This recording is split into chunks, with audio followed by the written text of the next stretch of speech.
Back off, ape! You don't belong here. This car is HOA property now! Back off, ape. This car is HOA property. That was the line that split Gavin Mercer's peaceful morning clean in half. Now imagine waking up, stretching, pouring your coffee, and stepping outside, only to find three men in black tactical gear, HOA printed across their chests like they were running a raid in a war zone, not a Texas suburb. Chains clanking, hydraulics whining, a clipboard flashing in the sun, authority in paper form. But they had no clue whose driveway they'd just invaded. See, Gavin Mercer wasn't just some random homeowner. He was a retired SWAT officer, 15 years in, over 200 door breaches, 40 years old, calm, quiet, and precise. The kind of man who fixed fences, not fights. For 2 years, his black Dodge Ram had sat legally at the curb, spotless, aligned perfectly, breaking no rules. Then one morning, something bright and ugly glared from his windshield, a neon yellow violation notice. Overextension beyond curb alignment, it said. Overextension? His bumper maybe poked out an inch. Tell me, what kind of person measures an inch of someone else's driveway? But Gavin didn't tear it off. He peeled it carefully, folded it like evidence, and slid it into his pocket. Calm. Steady. The kind of quiet that warns you a storm's already forming. That evening, under the buzzing fluorescent lights of the community center, Gavin walked in. Clean shirt, jeans, boots, polished to a dull shine. And at the folding table sat Patricia Mallory. Scarf tight, smile tighter, the self-crowned queen of Oak Ridge Meadows. Beside her, a timid accountant and a pale contractor with preferred community services stitched across his shirt, the kind of man who hides behind clipboards instead of courage. Patricia didn't even greet him. She just looked down her nose and said, "Rules are rules, Mr. Mercer. Pickup trucks, especially oversized ones, aren't in keeping with the community aesthetic." Gavin's tone didn't rise. "It's street legal, parked on the curb. There's no rule against vehicle type."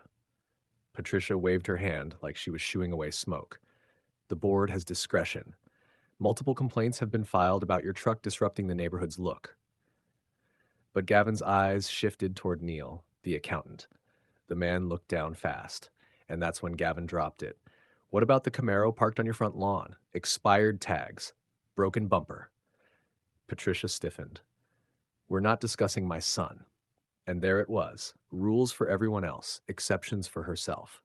Have you ever met someone who makes the rules, then breaks them whenever they want? Before we go any further, comment where in the world you're watching from, and make sure to subscribe because tomorrow's story is one you don't want to miss.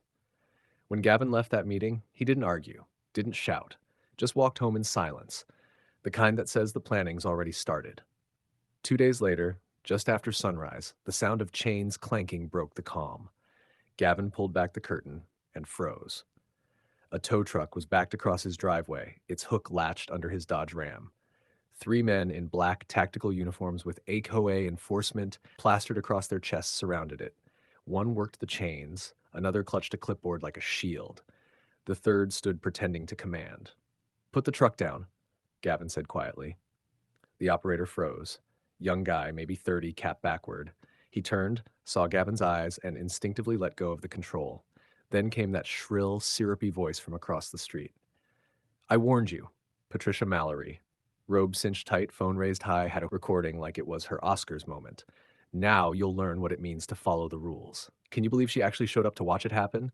Gavin didn't even look at her. He spoke into his phone, calm, methodical. "Alpha 27, private property breach in progress, civil escalation likely." Then he hung up, went back inside, poured a fresh cup of coffee, and sat down like nothing happened. Outside, the noise stopped. Whispering, hesitation, that eerie quiet of people realizing they'd just stepped on the wrong landmine. 15 minutes later, a black Chevy Tahoe rolled up, no sirens, no lights, just quiet authority.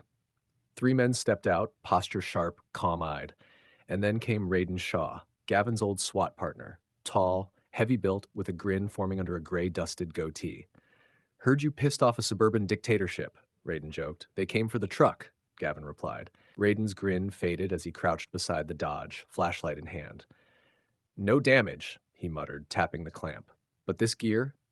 Not legal. Not without a warrant." Meanwhile, another agent flipped through paperwork from the tow truck. "This company's not even registered for residential enforcement," he said. Then, flipping a second page, work orders paid from the HOA Park Maintenance Fund. Can you believe that? They funded their little power trip with the playground budget. By the time they finished, Gavin's kitchen had turned into a war room. Scanned invoices, fraudulent fund withdrawals, digital folders labeled executive stress compensation. Patricia had literally been paying herself stress bonuses out of HOA money. Radin handed Gavin a flash drive. You know who to send this to. Gavin nodded. 15 minutes later, his Dodge Ram rumbled toward the Rockwell County substation. Detective Harold Klein scrolled through the files, his face hardening. She's been cutting herself checks, he said. And she ordered the tow herself? Paid with HOA maintenance funds, Gavin confirmed. Klein leaned back. Then she's finished. By sunset, the street was silent again. Too silent. Then, around the corner, a patrol car, followed by a black SUV with government plates. They parked quietly in front of Patricia's house. Gavin watched from his porch, coffee in hand. Radin stepped out first, followed by two investigators and a financial crimes agent. Across the street, Patricia's blinds snapped shut, but not fast enough. She stumbled to the door, robe half-tied, panic all over her face. I haven't done anything wrong, she blurted. Radin's tone was cool. We've got your financials. 8 months of self-issued payments, misused HOA funds, unlicensed contractors. You've been signing checks to yourself like a senator. Her mouth opened, then closed. No excuses. No allies. Just silence. The officers moved in, calm, methodical, professional. 42 minutes later, she was escorted out. No cuffs, no shouting, just quiet accountability. Gavin never moved. He stood there until the last car left, the neighborhood holding its breath. Then he walked down to the curb and noticed a fresh HOA bulletin stapled to the community board. Open quote. Effective immediately, all HOA executive authority is suspended pending investigation. Close quote, no signatures. No apology, just truth. He read it once, then turned back toward his porch. His Dodge Ram sat exactly where it belonged, clean, legal, unmoved.